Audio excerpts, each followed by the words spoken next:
안녕하세요. SPI 고병기 콘텐츠 에디터입니다. 네, 오늘 오랜만에 이지스 자산운용 대체증권 투자 파트의 이건희 팀장님 모셨습니다. 안녕하세요. 네, 반갑습니다. 네.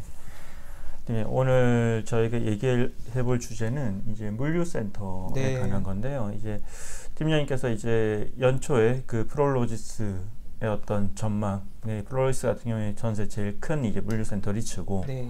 이제 뭐 자신들의 전망을 내놓는데 네. 결국 이제 프롤로지스의 전망 자체가 워낙 크다 보니까 네. 어떤 시장의 가늠자, 전체의 시장이 알 수 있는 그런 이제 인상을 주잖아요. 맞습니다. 그 얘기를 해볼 텐데 일단은 뭐 사전에 이제 말씀해 주신 자료를 보면 작년에 전반적인 물류시장 동향과 네. 그리고 프롤로지스 올해 물류센터 전망에 대해 연결해서 한번 이야기를 해볼게요. 네, 네, 좋습니다.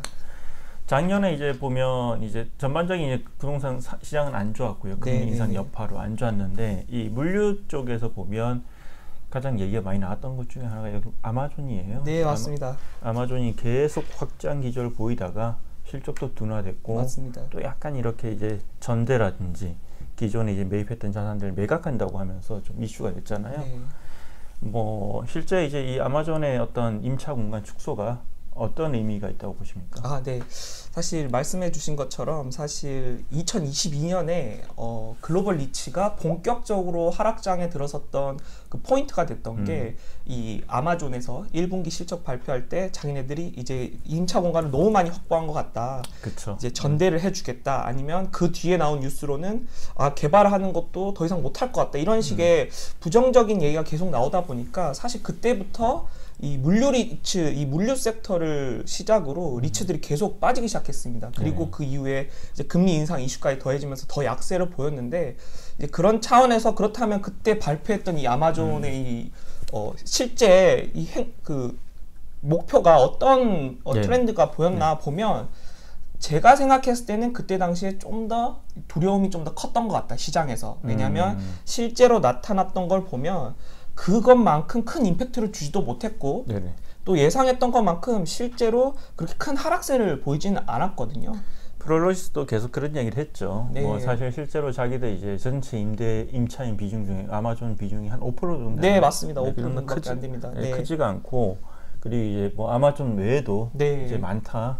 그런 대안들이 이런 네, 얘기를 맞습니다. 계속 강조했던 것 같아요. 네, 맞습니다. 그리고 이제 실제로 그렇게 큰 비중을 차지하지 않았는데, 그게 이제 다른 이커머스 뭐 업체들이나 네네. 다른 기업으로 확장되는 게 아니냐라는 또 두려움까지도 시장에서는 좀 우려로 작용했었는데, 막상 아마존 발표 이후에 그렇게 뭐 임차 공간을 축소하겠다 그런 발표를 한 기업들은 없었고요.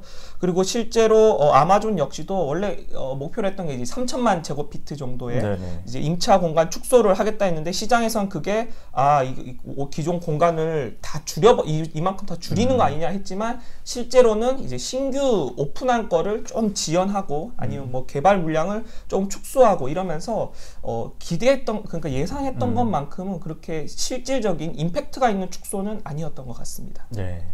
근데 전반적으로 보면 네. 이제 물류센터 공급은 늘었는데 네. 신규 감소 조금 이제 신규 수요가 조금 축소하다 보니까 맞습니다. 임대율이 조금 하락을 하긴 했네요. 작년에.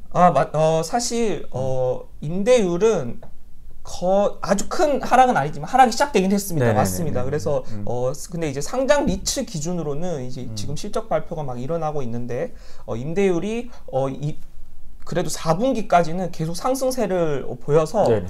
거의 뭐 역사적 최고치까지 그렇게 상승하는 모습을 보였는데, 근데 우려하는 건 이제 좀 하락 추세가 나타나기 시작했다. 네네. 그 이유는 뭐 사실 뭐 이 미국뿐만 아니라 전 세계 이 물류 부동산 트렌드가 비슷합니다.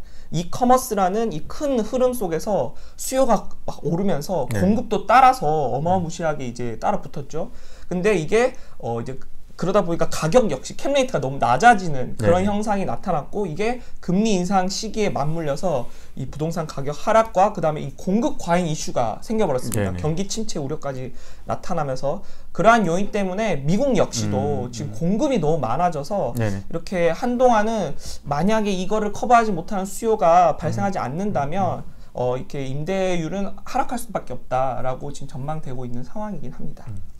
네, 그리고 이제 프롤로이스는 이제 저희가 아까 미국 상장 리츠라고 말씀드렸지만 네. 이제 미국에만 투자하는 건 아니에요. 맞습니다, 그러니까 전 맞습니다. 세계적으로 투자를 하기 때문에 이 프롤로이스가 어떻게 또 되게 공격적인 회사기는 해요. 네. CEO의 성향 때문에. 결국 이제 프롤로지스가 트렌드를 주도한다고 볼 수 있을 것 같은데. 네, 맞습니다. 그래서 이 회사의 어떤 이제 뭐 코멘트라든지 발표 자료에 저희가 더 예의주시해서 살펴볼 필요가 있는 거고요. 네, 맞습니다. 이제 프롤리스가 작년 이제 올해 물류센터 시장 관련해서 이 전망을 제시했어요. 그래서 이제 7가지 정도 이제 트렌드를 제시했는데 그 얘기를 한번 해볼게요. 네. 뭐 하나씩 소개를 해주시죠. 네. 뭐 일단 본격적으로 하나씩 말씀드리기 앞서서 말씀해 주신 것처럼 프롤로이스는 워낙 이 글로벌하게 잘 하고 있는 물류 플레이어고요. 그리고 또 상장 리차라는 특징 때문에 이렇게 활발한 리서치, 그 다음에 좀 더 현장에 가까운 리서치를 하는 경향이 있습니다. 그래서 큰 도움이 되는데, 예를 들어 이제 재작년에 발표했던 그러니까 어떻게 보면 2022년을 전망했던 자료가 있었어요. 근데 저도 여기서 좀 임팩트를 가지고 그러면 23년 전망치도 좀 이렇게 전달해 드리면 좀 의미가 있겠다 싶었는데, 2022년 전망이 좀 잘 맞았나요? 네, 그때 총 5개를 전망했는데 그 중에 이제 4개가 맞았습니다. 그래서 그거를 프롤로이스 역시도 자기네들의 전망이 이렇게 좋다라고 얘기를 하고 있는데 그 간단하게 5개도 2022년 5개도 말씀드리면 이제 첫 번째가 수요가 공급보다 많을 것이고 낮은 공실률이 역사적으로 낮은 공실률이 계속 유지될 것이다 라고 했고, 그 다음에 이제 이커머스 성장이 상반기에는 다소 주춤하겠지만 하반기부터는 다시 재가속될 것이다 라고 예상했고, 그 다음에 2022년에도 이 공급망 혼란이 주요 키워드가 될 것이다 라고 얘기했고, 그 다음에 이제 네 번째는 이 재고량이 계속해서 늘어날 것이다. 리테일러들의 이 서플라이 체인을 확보하기 위한 재고량 이게 증가 추세가 계속 이어질 것이다 라고 해서 4개를 맞췄는데, 이제 마지막 못 맞췄던 게 뭐냐면 자기네들은 2022년에는 임대료가 이제 2021년 약 20% 상승해서 10% 수준으로 좀 낮아질 것이다 라고 예상했는데 실제로 시장에서는 미국 기준으로 약 30% 올랐다라고 해서 어떻게 보면 결과론적으로는 이건 틀리긴 했지만 다 자기네들한테 좋은 그런 흐름으로 갔다라는 거 이제 얘기해서 이렇게 어필을 했고요. 그런데 이제 이번에는 총 7개에 대해서 얘기를 했습니다. 그래서 이제 첫 번째는 이 미국 물류 가장 큰 화두인 이 공급에 대해서 얘기를 했습니다. 왜냐하면 작년에 워낙 이 공급이 늘어나서 이 미국 물류 업황이 안 좋아질 것이다라는 우려가 너무 크다 보니까 프롤로지스에서는 이걸 좀 무마시키고자 이 공급 관련 얘기를 했는데, 물론 2022년 4분기에 이 공급이 이제 좀 많이 늘어나면서 2022년에 공급이 많이 늘어나면서 이 공실률이 조금 올라가는 그런 추세가 보이긴 하지만, 근데 2023년에는 지금 최근에 이 조달금리 상승이나 원자재 가격 상승, 그 다음에 이 노동 관련 문제 등으로 인해서 거의 신규 개발이 60% 이상 하락할 것이다 라고 예상을 하고 있고요. 우리나라랑 비슷한 상황이네요. 네, 맞습니다. 그러다 보니까 그 얘기는 뭐냐, 내년에는 다소 공실률이 올라갈 수 있지만 내후년 24년이 되면 다시 이 공급 부족 현상이 나타날 것이고, 이에 따라서 다시 임대료 상승이 나타날 것이다 라고 예상을 하고 있습니다. 그리고 또 여기서 또 하나 말하는 게, 그래 지금 공급량 많아지는 거 우려다. 근데 만약에 가정을 해서 지금 현재 미국 전체에서 개발하고 있는 거 플러스 신규 수요가 없다라고 가정을 한다 해도 이 공실률이, 시장 공실률이 한 5.9%까지 올라갈 건데, 이거는 여전히 이 장기 평균보다는 낮은 수준이다. 그래서 굉장히 좋은 흐름이 있기 때문에 그렇게 큰 우려 사항이 아니다라고 전망을 하고 있습니다. 장기 평균이 6.4%라고 했는데 그것보다 낮다. 네, 맞습니다. 네네네. 그게 첫 번째 전망이었습니다. 두 번째는 이제 미국 내의 어떤 물류 시장의 어떤 이 주도권이 변하고 있다, 이런 얘기인데. 네, 맞습니다. 이거 사실 재밌네요. 왜냐하면 이제 캘리포니아에서 텍사스로 간다 이 얘기인데. 네, 맞습니다. 뭐 테슬라도 텍사스로 옮겼고. 예, 맞습니다. 사실 이거는 이제 지역적, 첫 번째는 공급적 측면이었다면 미국 내 지역적 측면인데, 말씀해주신 것처럼 지금 최근에 글로벌 기업들이 다 좀 텍사스 썬벨트 위주로 많이 이전하고 있고, 그리고 이에 따라서 인구 이동도 많이 일어나고 있는데, 이 프롤로이스 역시도 물류 역시 기존에는 과거 이제 몇십 년간 사실 수요 증가 측면이나 이런 좀 가장 활성화된 시장은 1위가 이 캘리포니아 지역이었습니다. 하지만 최근에 이런 것들이 텍사스로 이전하고 있는데 그 주요 이유가 이제 첫 번째로는 이미 캘리포니아는 포화 상태여서 너무 많은 규제가 있고 그러다 보니 신규 공급에 제약이 있다 보니까 사실 신규 수요가 일어나기에는 조금 제약적인 측면이 있다. 뿐만 아니라 이제 최근에 이제 온쇼어링 아니면 이제 니어쇼어링에 걸려서 예, 미국 근처에서 이렇게 제조 기반을 많이 닦으려고 하는데 그래서 수혜를 보고 있는 지역이 사실 멕시코입니다. 그러다 보니까 멕시코에서 미국으로 통과하는 어떻게 보면 이 텍사스 지역이 국경이죠. 맞습니다. 예, 수혜를 받을 수 있을 것이다라고 얘기해서 큰 과거 좀 긴 기간 동안 주요 시장이었던 캘리포니아 대신 이 텍사스 시장이 부상할 것이다라고 얘기를 하고 있습니다. 네. 뭐 세 번째 이제 그 트렌드랑도 연결된 맞습니다. 부분인데 네. 뭐 실제로 작년에 이제 댈러스에 한번 출장을 갈 일이 있었는데 이제 댈러스 시내 한복판에 이 거대하게 텍사스로 와라. 여기 너 이 자리가 있다. 이런 어떤 간판을 붙여놓고 이제 홍보를 하더라고요. 맞습니다. 정말로 많은 기업들이 텍사스로 가는 것 같아요. 이제 맞습니다. 온화한 기후와 그리고 여러 가지 세금 혜택 뭐 이런 것들 때문에 가는 것 같고. 그리고 세 번째는 뭐 연결된 건데 이제 멕시코 쪽도 이제 사실은 멕시코는 저희가 물류센터 투자로 좀 낯선 지역이긴 한데 네, 맞습니다. 사실 뭐 제약이 많지만 그래도 글로벌 트렌드 측면에서 그냥 제시하는 거고요. 지금 가장 또 좋은 펀더멘탈을 보이고 있는 지역이 이 멕시코고 그 중에서도 미국과 접경을 이제 그 국경을 같이 하고 있는 지역이 굉장히 좋은 모습을 보이고 있어서 뭐 신규 공급도 많고 역사적 최저 공실률을 이제 보이고 있다라고 얘기를 하고 있어서 이 멕시코 지역에 대해서 좀 초점을 맞추고 있고요. 이 네 번째는 또 이제 글로벌하게 이제는 좀 더 글로벌하게 봤을 때 인도 시장이 좀 부성할 것이다라고 얘기를 하고 있습니다. 사실 인도 물류센터 시장에는 이제 그 리츠 말고도 어떤 사모 기관들, 맞습니다. 이제 캐나다 연금투자위원회 CPPIB 같은 데라든지 싱가포르 투자청 맞습니다. 같은 데서 이제 워어핑커스도 마찬가지고요. 엄청나게 많은 투자를 하고 있거든요. 네, 맞습니다. 사실 상장 리츠 측면에서도 지금 부상하고 있는 시장 중에 하나가 인도 시장이고요. 말씀해주신 것처럼 많은 글로벌 이 부동산 투자 회사들이 인도 시장으로 지금 공격적으로 들어가고 있는 상황입니다. 상장 리츠가 인도에 투자한 사례가 있나요? 사실 이제 싱가포르에 상장돼 있는 리츠 그쵸. 캐피탈랜드 계열이 인도에 투자하고 있는 경우도 있고 최근에 인도 이 상장 리츠 시장은 이 상장 리츠가 하나 두 개씩 나오고 있는데 맞아요. 예, 이게 기존에 잘 하고 있던 블랙스톤이나 브룩필드들이 가지고 있던 자산을 이제 유동화하고 하면서 이 상장 리츠 시장도 크고 있는 지역 중에 하나인데요. 사실 여기가 좀 이제 이렇게 돈이 모이고 플러스로 나라에서도 이제 뭐 세금적인 혜택이나 아니면 인프라 확충이나 이런 좀 우호적인 정책들을 많이 하다 보니까 물류 시장 역시 공급이 많아지고 수요가 많아져서 투자하기 좀 적합한 지역으로 되고 있다라고 얘기를 하고 있고요. 실제로 2022년에는 원래 이제 유럽 시장의 주요 물류 거점이었던 폴란드를 제치고 이제 글로벌 4위 시장까지 규모가 좀 확대됐다라고 얘기를 하고 있습니다. 그렇죠, 맞아요. 캐피탈랜드 이제 인디아 트러스트라고 있는데 이제 원래 이제 아센더스를 인수하면서 이제 그 합병이 된 거고 기존에 이제 비즈니스 파크라든지 데이터 센터도 요즘 보면 많이 투자를 하지만 결국은 이제 여긴 디벨로퍼가 이제 모회사이기 때문에 그 개발한 자산들을 인수하면서 리치를 확대하고 있는 것 같고요. 물류센터 늘어나더라고요. 맞습니다. 그리고 어찌 보면 이게 참 인도는 심리적 거리는 멀긴 한데 근데 이제 말씀하신 대로 이게 인도 리치 시장이 2019년부터 이렇게 시작됐는데 결국 이제 블랙스톤이나 브루필드 같은 회사들이 이런 이제 기존에 투자했던 자산들을 이제 엑시트하면서 리치로 만들잖아요. 지금 보면 이제 오피스 리치가 몇 개 있고요. 한 3-4개 정도 있는 것 같고 이제 블랙스톤이 리테일 리츠를 만든다는 얘기까지 들었는데 그 이후에 아마 물류센터 리츠도 조만간 충분히 가능할 것 같습니다. 나올 것 같네요. 뭐 어찌 보면 또 우리나라에 이제 ESL 캔달스퀘어 리츠라고 있는데 이게 뭐 결국 투자자가 CPPIB와 이제 AP이잖아요. 이제 그러면 CPPIB가 투자했던 자산들을 나중에 어떻게 회수를 할까? 리츠가 되게 이제 합리적인 대안이 될 수 있다고 생각이 드네요. 맞습니다. 네, 다섯 번째는 어떤 내용인가요? 네, 다섯 번째는 그냥 임대료 관련인데 사실 시장 금리가 오르다 보니까 이제 소위 말해서 캡 레이트라 그러죠. 요구 수익률에 대한 기대치가 높아졌고 이거를 맞추기 위해서 이제 임대료가 높아지고 있고 그에 따라서 역사적 최고점을 달성하고 있는데 이게 미국뿐만 아니라 전 세계적으로 나타나고 있어서 유럽 역시도 이제 이런 모습을 나타나고 있다라고 얘기를 하고 있습니다.